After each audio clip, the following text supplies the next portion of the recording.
ప్రశాంతంగా పడుకోండి సరేనా అని చెప్పేసి శివన్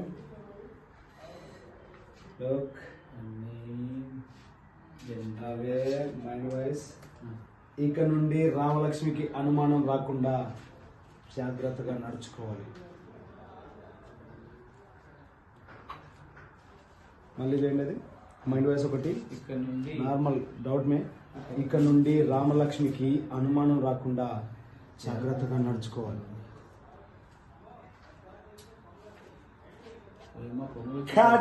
కొమ్ములు చేస్తాను. సరే ఇప్పుడు సైజన్ వస్తుందా వైట్ పెట్టుకుందాం. సైజన్ వస్తా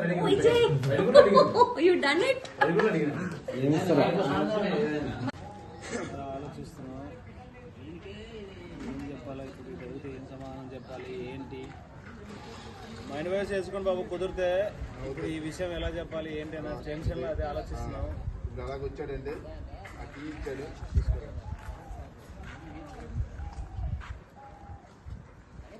కూర్చున్నాడు అక్కడ టీ తాగుతూ ఆలోచిస్తున్నాను. లేడీస్ కోసం ఆలోచిస్తూ ఇప్పుడు సందీప్ వెంటపడ్డాను. దీన్ని ఎలా కవర్ చేయాలి ఏం చెప్తే ఈ ఇంట్లో ఈ విషయం తెలియకుండా ఉంటుంది అని ఆలోచిస్తున్నాం. అలా మళ్ళీ ఒకసారి టీ తాగండి టీ తాగని చెప్తాను టైప్ చేంజ్ చేయించాను. మైండ్ వాయిస్ మళ్ళీ ఇప్పుడు సందీప్ కంటపడ్డాను. దీన్ని ఎలా కవర్ చేయాలి ఏం చెప్తే ఇంట్లో ఈ విషయం తెలియకుండా ఉంటుంది అని ఆలోచిస్తున్నాను. ఆయన ఆలోచించండి మీరు ఆలోచిస్తాను. ఇద్దరు ఇంటర్ కట్లు చేసుకోండి సార్. బావా నువ్వు ముంబైలో బిజినెస్ స్టార్ట్ చేసి బాగా రన్ చేస్తున్నావని అలాగే మా చెల్లి చెప్తే విన్నాను. మరి శంకర్తో నీకు ఎలా పరిచయం అయింది వాడి దగ్గర? అయినా నువ్వు ఎందుకు అప్పు చేసావు అసలు ఏం నాకేం అర్థం కావట్లేదు. ఆ టీ కప్ అలా పెట్టింది పక్కన ఇంకా పెట్టలే అలాగే ఉంది. పెట్టలే ఇప్పుడు చెప్పాలా వద్దని ఆలోచిస్తున్నావు బాబు. చెప్పాలా వద్దని ఆలోచిస్తున్నావు.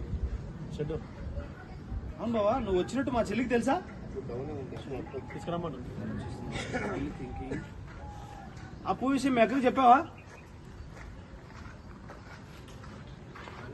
అసలు మీ నాన్న వాళ్ళకైనా ఏమైనా చెప్పావా? టెన్షన్ పుట్టుకొచ్చింది ఒక్కొక్క డైలాగ్కి. ఎవరికి చెప్పలేదా?